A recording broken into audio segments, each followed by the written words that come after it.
voici la première vidéo un peu pratique que vous pourrez peut-être faire à la maison.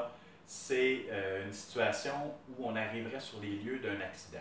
Donc là, je suis déjà sur les lieux, mais visuellement, donc j'arrive sur les lieux.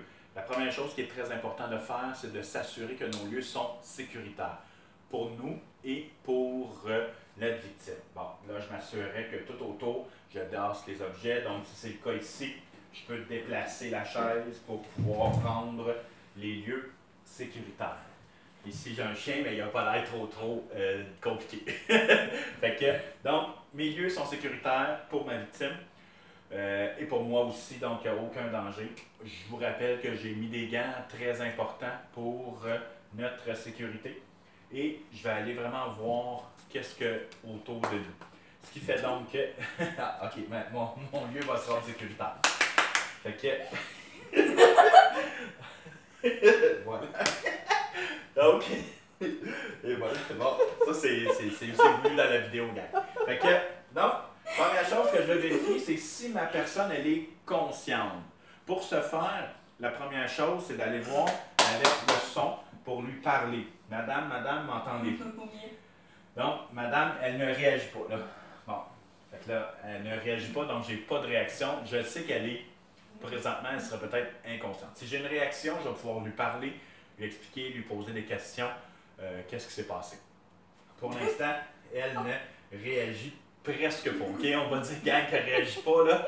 Donc, ma patiente ne réagit pas. La première chose que je vais venir voir ensuite, je vais venir, un coup que l'état de conscience est fait, je vais à ce moment-là, si c'est le cas, dès que je sais que j'ai une personne inconsciente, je vais aller vérifier la respiration. Est-ce qu'elle respire? Pour ce faire, très simple, on va aller regarder au niveau de son thorax, sa bédaine, si on voit qu'il y a des mouvements, et on va aller vraiment écouter au niveau de sa bouche. On va se coller vraiment sur elle. Et ça, on va faire ça pendant au moins 10 secondes, où je vais vraiment venir voir s'il y a des mouvements ici, au niveau de son ventre. Là, je vois qu'elle respire. Parfait. Donc, je vois que ma personne respire. C'est bon. Je vais à ce moment-là appeler le 911 pour leur dire que j'ai une personne inconsciente, mais qui respire. Dès qu'on a le mot inconscient, on est en priorité numéro 1. C'est pas normal pour une personne soit inconsciente d'être comme ça. Et à ce moment-là, si je sais que la personne est consciente, elle est inconsciente, pardon, elle respire, mes lieux sont sécuritaires, je vais venir faire ce qu'on appelle dans la position latérale de sécurité. Donc, je vais la tourner sur le côté pour qu'elle soit plus facile que s'il y a des vomissements, ces choses-là, qu'elle ne s'étouffe pas. Qu'est-ce qu'on fait? C'est assez simple. Je vais éloigner le bras du corps, je vais plier la jambe ici sur le côté et je vais venir rapprocher pour tourner la personne sur le côté.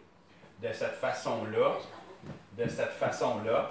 je vais m'assurer que la personne, s'il y a des vomissements ou ces choses-là, qu'il n'y aura pas de danger pour s'étouffer. Et c'est sûr que je reste proche d'elle, que si je vois qu'elle arrêterait de respirer ou quoi que ce soit, bien, je vais pouvoir retourner sur le dos et ainsi entamer d'autres manœuvres qu'on pratiquera un petit peu plus tard. Donc, voilà. L'évaluation, ce que je viens de faire là, c'est ce qu'on appelle l'évaluation primaire. On vérifie donc les lieux, on vérifie l'état de conscience et on va voir si elle respire. Et si elle ne respire pas, j'aurai entamé d'autres procédures. Et là, pour ici, elle respire. Je vais donc la tourner en position latérale de sécurité. Voilà. Petite parenthèse très importante. Je peux me permettre de déplacer la victime parce qu'autour, il n'y a rien qui me démontre qu'elle aurait fait un choc, un traumatisme d'une personne qui aurait tombé, par exemple, d'une échelle ou des choses comme ça. Donc, on a vraiment une chute qui est pas dangereuse pour des blessures à la colonne.